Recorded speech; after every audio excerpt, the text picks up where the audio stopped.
بسم اللہ الرحمن الرحیم۔ السلام علیکم۔ جویائے حق پارٹ نمبر 9، اور یہاں پر آج ہم پڑھیں گے محبا کا تیسرا خط۔ اور آپ دیکھ رہے ہیں کہ ہماری کتاب میں انٹرسٹ بہت پیدا ہو گیا ہے، تو ہمارے ساتھ جڑے رہیں، چینل کو سبسکرائب کریں، لائک کریں اور شیئر کرنا مت بھولیں۔ ان لوگوں کو گئے ایک ہفتہ ہوا تھا کہ یمن کا ایک عرب بحیرہ کی خانقاہ میں آئے اور استفانوس سے مل کر بہت ہی مخفی طور پر ایک اور خط دے گیا، جس کی صورت دیکھتے ہی وہ سمجھ گیا کہ محبا نے بھیجا ہے۔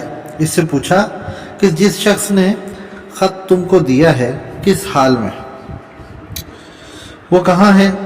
عرب نے کہا کہ خط کے پڑھنے سے آپ کو سب باتیں معلوم ہو جائیں گی، میں صرف اتنا ہی کہہ سکتا ہوں کہ ہم لوگ یمن سے ہندوستان اور چین کا مال اور عود و کماری لے کر بغرض تجارت شام کو جا رہے ہیں۔ راستے میں ہمارا قافلہ ایک منزل پہ ٹھہرا ہوا تھا کہ ایک شکستہ حال بوڑھے نے دوپہر کی دھوپ اور لو میں آ کے مجھ سے کہا کہ اس کا یہ خط پہنچا دوں، اور اس طرح پہنچا دوں کہ کسی کو خبر نہ ہونے پائے۔ مجھے اس کے حال پر ترس آیا اور خط لے لیا۔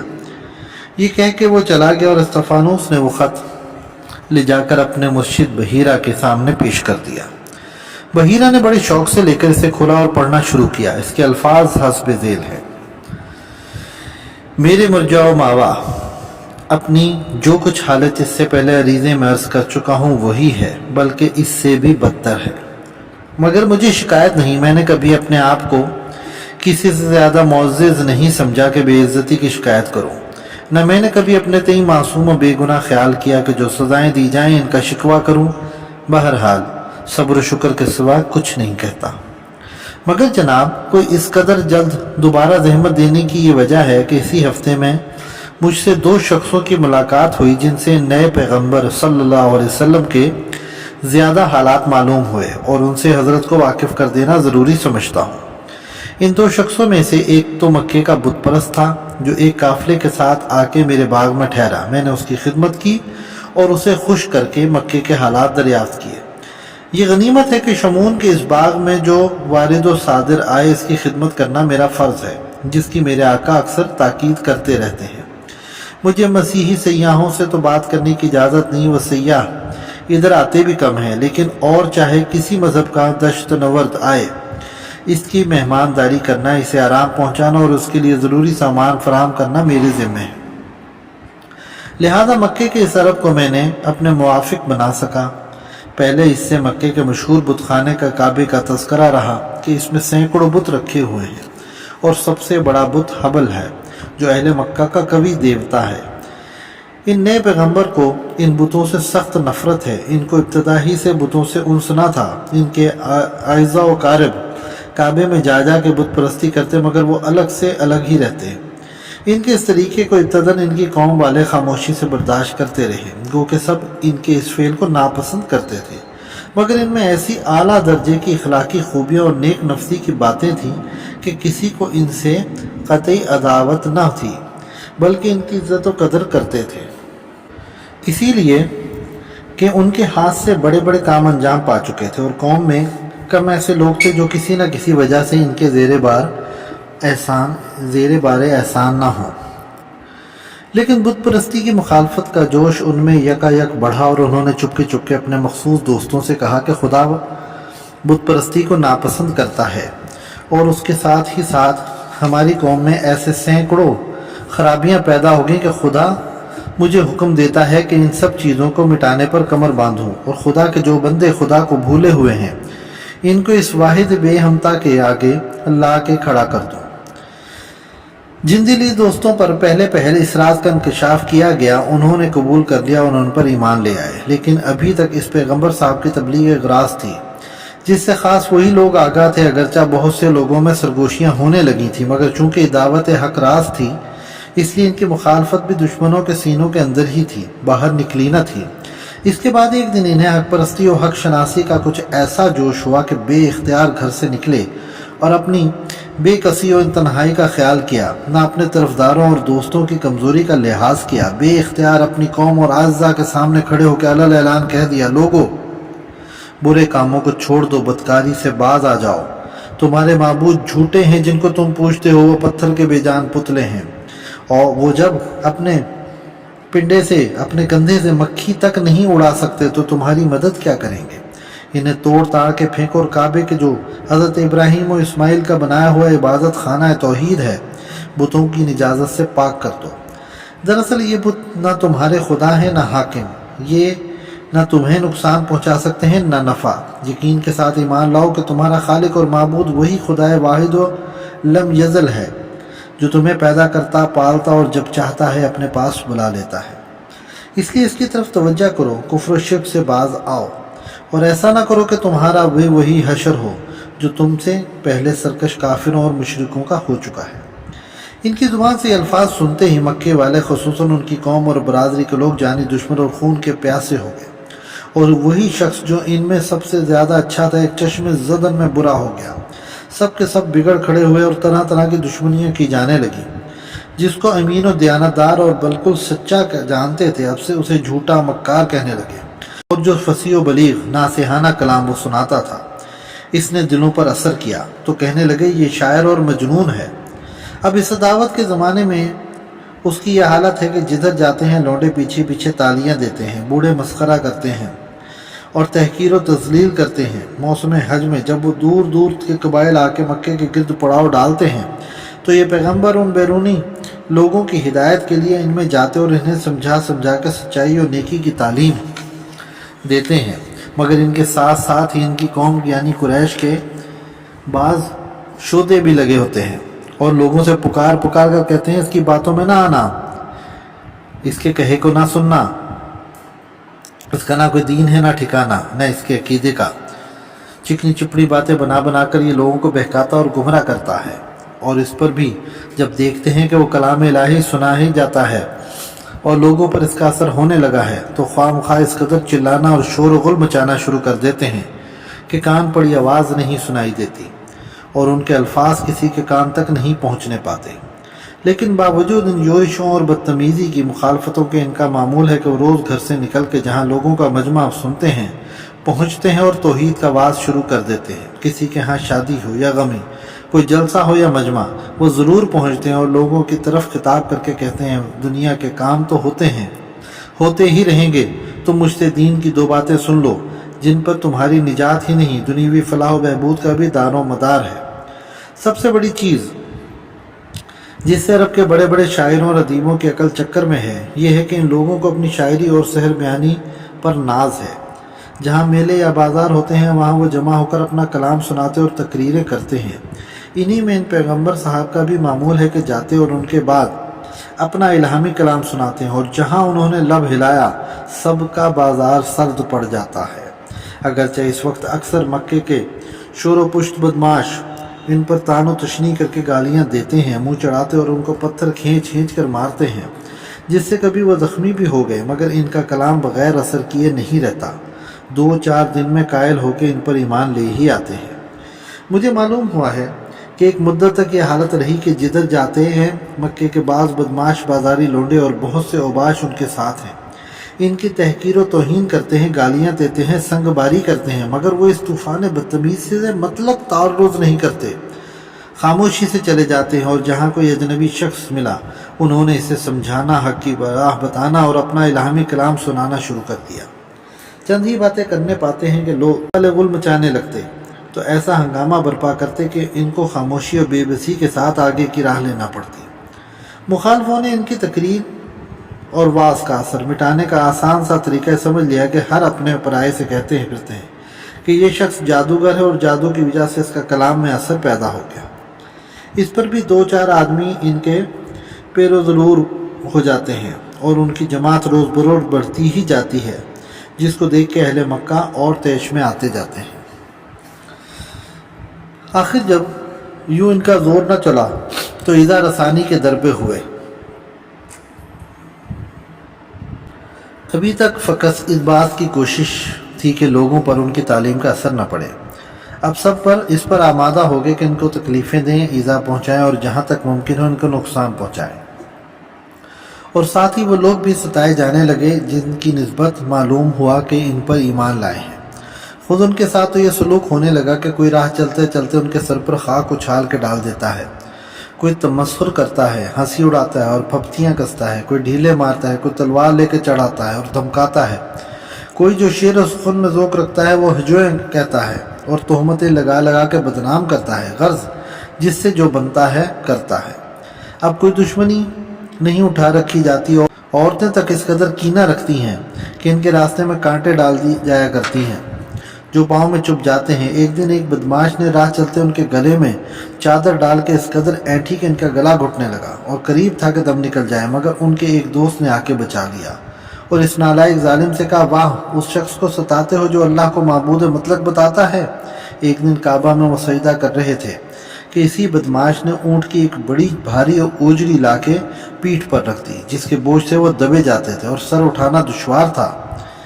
इसके साथ ही बहुत से दुश्मन तलवारें खींचे खड़े हो गए कि कोई मदद को आएगा तो इससे लड़ेंगे। गनीमत ये हुआ कि अरब लोग औरतों पर हाथ उठाना अपने लिए बाइस नंग समझते हैं। उनके रफ़ीकों और ईमान लाने वालों में से किसी मर्द को तो खुद सामने आने की जुर्रत ना हुई, मगर किसी ने दौड़ के इनकी छोटी साहबजादी को खबर कर दी और वो दौड़ती हुई आई, बाप की मोहब्बत के जोश में नंगी तलवारों के अंदर घुसी और जिस तरह बना ढील ढकाल के ओजरी बाप की पीठ पर से गिरा दी। कुर्बान जाए सैयदा पाक पे। जिस शख्स से मुझे ये हालात मालूम हुए हैं वो भी इनका दोस्त नहीं बल्कि खिलाफ ही है, मगर इसको ज़रूर कबूल करता है कि उनके साथ उनकी कौम और उनके शहर वाले जो सलूक कर रहे हैं वो मर्दानगी और हमीयत से बईद ही नहीं बल्कि नहायत ही ज़लील और शर्मनाक है और किसी मुद्दई ये शराफत कौम के लिए नहायत ही नाजेबा है। दुश्मनों का जब खुला हमला होता था इन्हें नज़र आता है कि अब नाक़ाबिल बर्दाश्त सदमा पहुँचने का अंदेशा है तो वो अपनी बीवी के घर के पास एक हुजरे में छुप के पनाह लेते हैं जिसमें पत्थरों की जड़ाई है और खूब मजबूत है। कई दफ़ा इनको जहर देने की भी कोशिश की गई मगर खुदा ने इनको बचा लिया और दुश्मन नाकाम रहे। लेकिन इन दुश्मनों और अदावतों पर भी इन पैगम्बर साहब का जो जोश हिदायत और तबलीग बजाय मरूब होने और दबने के बढ़ता चला जाता है। चुनाचा सबसे आखिरी वाक़या जो पेश आया उसने और दुश्वारियाँ पैदा कर दिया और इन मुद्दई नबूवत की हालत बहुत ही नाजुक हो गई। और हुआ ये कि मक्का में आबादी से मिली हुई कोई पहाड़ी है जो कोहे सफ़ा कहलाती है। कदीम से मामूल चला आता है कि जब किसी को किसी बात या वाक़े का ऐलान करना होता है तो लोगों को इस पहाड़ी पर बुलाता है। सब लोग गिर्द खड़े हो जाते हैं और वो किसी बुलंदी पर चढ़ के जो कहना होता है कह देता है। इन पैगम्बर साहब के आज़ा व कारे भी मक्के और अहले मक्का के सरदार और सरगुना हैं और सब लोग उनके ताबे रहा करते हैं। उन्होंने जब नबूवत का दावा करके बुत और बुत परस्तों को बुरा भला कहना शुरू किया तो इन अज्जा व कारब में से बाज़ तो खुले दुश्मन और जान लेने के दर पे आ गए, बाकी सब ने खामोशी इख्तियार कर ली। इनके तर्ज से ये मालूम होता था कि इनके हकीकी चचा जिन्होंने इनको पाला है और ये सबसे ज़्यादा साहिब असर हैं बिल्कुल खामोश हैं।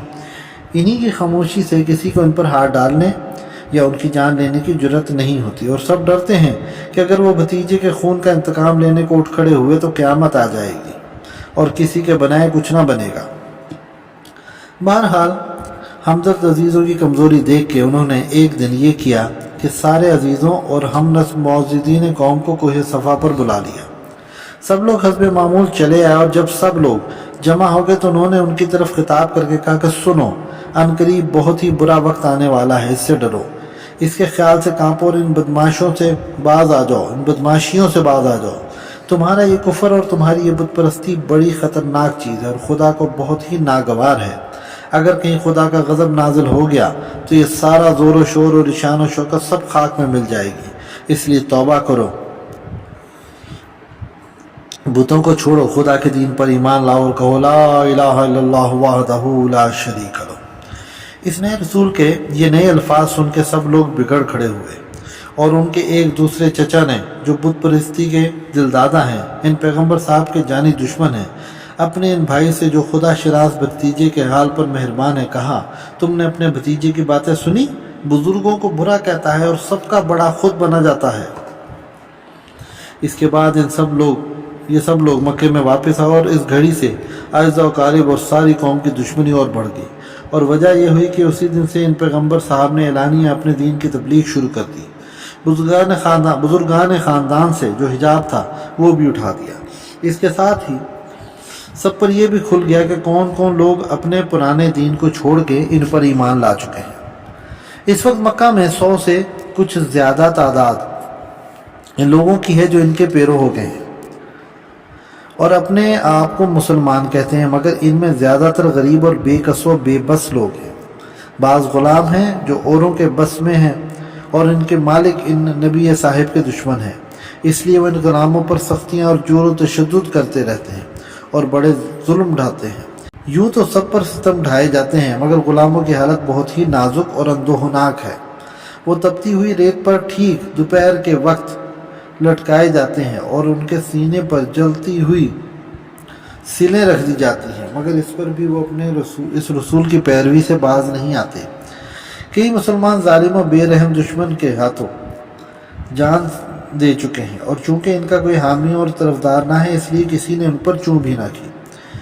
इन वाक़यात से परेशान होकर पैगम्बर ने अपने दोस्तों से, जो थोड़ी बहुत इस्तिताअत रखते हैं, इस बात की ख्वाहिश की कि इनसे जहाँ तक बने इन सितम रसीदा ग़ुलामों को ख़रीद के ज़ालिम मालिकों के पंजाए सितम से छुड़ाएँ। चुनाचा 2-4 की जानें इस तरह अजाब से छूट गई और वह आज़ाद शुदा मुसलमान ग़ुलाम अब हर वक्त अपने पैगम्बर ही के पास रहा करते हैं। लेकिन फिर भी मुसलमानों पर बड़े बड़े जुल्म हो रहे हैं, मुशरिकों का ज़ोर है, ख़ुद इन पैगम्बर साहब की जान हर वक्त ख़तरे में रहा करती है और अफसोस कोई ऐसा नहीं जो मक्के में पहुँच के उनकी मदद और हिमायत करे। इसके बाद जो कुछ हालात मालूम होंगे इनसे बाद मैं आपको इत्तला दूँगा, लेकिन जो बातें मालूम हो चुकी हैं और इन पैगम्बर की तालीमों के मुतल्लिक मैंने जो कुछ अर्ज़ किया है, इन पर गौर करके आप फरमाएँ कि ये दाई इलल हक़ और सच्चे पैगम्बर हैं या नहीं। मैं जहाँ तक गौर करता हूँ, मुझे इनकी तालीम में कोई ऐसी बात नज़र नहीं आती जो हक़ के ख़िलाफ़ हो और रोज़ बरोज़ मुझको इनकी सच्चाई और इनकी नबूवत के बरहक होने का यकीन होता जाता है। वस्सलाम। खाकसार मामा। इस ख़त को पढ़कर बहीरा की आंखें रोशन हो गईं। मुस्कुरा के इस्तफ़ानूस की तरफ देखा और कहा, अब तो मुझे यकीन होता जाता है कि ये वही पैगम्बर है जो मुद्दत हुई नौमरी में यहाँ आए थे और इनके वो हमदर्द चचा भी गालिबन वही होंगे जो यहाँ उनके साथ थे। बेशक इसी शख्स की ज़ात से अंबियाए सल्फ़ की पेशन गोइयाँ पूरी होती नज़र आती हैं और नामूस इलाही का इसकी सूरत में ज़ुहूर हुआ है। इस्तफ़ानूस, मालूम नहीं तौरात और इंजील की निस्बत और हमारे खुदाबंद मसीह के बारे में इन बुज़ुर्ग के क्या ख्यालात हैं? बहीरा, अभी नहीं।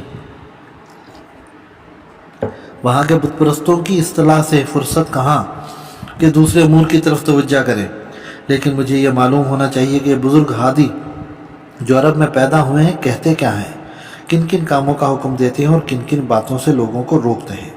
इस्तफ़ानूस, अभी तक मालूम होता है कि महबा को कोई ऐसा शख्स नहीं मिला जो इस पैगम्बर की शरीयत और इनके अहकाम और अमर नवाही से वाकिफ़ हो। इनके पैरों के सिवा और लोगों को ये बातें अभी मालूम ना हो सकी होंगी। बहीरा, क्या कहूँ कि इन बुज़ुर्ग के मुफस्सिल हालात सुनने के लिए मैं किस कदर बेताब हूँ। मेरी उम्र के खुदा जाने कितने दिन बाकी हैं, मगर तमन्ना ये थी कि मरने से पहले इन बुज़ुर्ग से मुतल्लिक़ कोई कतई फ़ैसला करके ख़ुद अपने ख्याल में यकसुई पैदा कर लेता। अगर ये शख्स वाकई नामूस इलाही है तो इस पर ईमान लाना हर फ़र्द और बशर पर फ़र्ज़ है और जो ईमान ना लाया उसकी निजात नहीं हो सकती। इस्तफ़ानूस, उम्मीद है कि अनकरीब ये तमाम बातें खुल जाएंगी और आप अपनी ही ज़िंदगी में असल हकीकत से आगाह हो जाएंगे। बहीरा, इनोसेंट को गए कितने दिन हुए हैं? इस्तफ़ानूस, इसे गए तो अभी फ़कत 15 दिन हुए हैं, पहुँचा भी ना होगा। 1 महीने से कम में इंसान वादी अल कुरा तक नहीं पहुँच पाता। जो लोग इस ख़त को लाए थे, मैंने इनसे पूछा था कि वादी कुरा यहाँ से कितने दूर है। उन्होंने बताया अगर इंसान मुसलसल कूच करता चला जाए तो 28-29 दिन में पहुँचता है। बहीरा, खैर हम मजबूर हैं कि इसका इंतज़ार करें, मगर शायद इस दरमियान में महबा का कोई ख़त आ जाए। बहरहाल अब तुम जाओ और मुझे अपनी इबादत और मुराकबे के मसाइल में छोड़ दो। लेकिन अफसोस कि मेरा ख्याल इस नए पैगम्बर की बातों में इस कदर मसरूफ़ हो गया है कि ना इबादत में दिल लगता है और ना किसी और काम में। आज के लिए इतना ही। दुआ में याद रखिएगा। अल्लाह हाफ़िज़।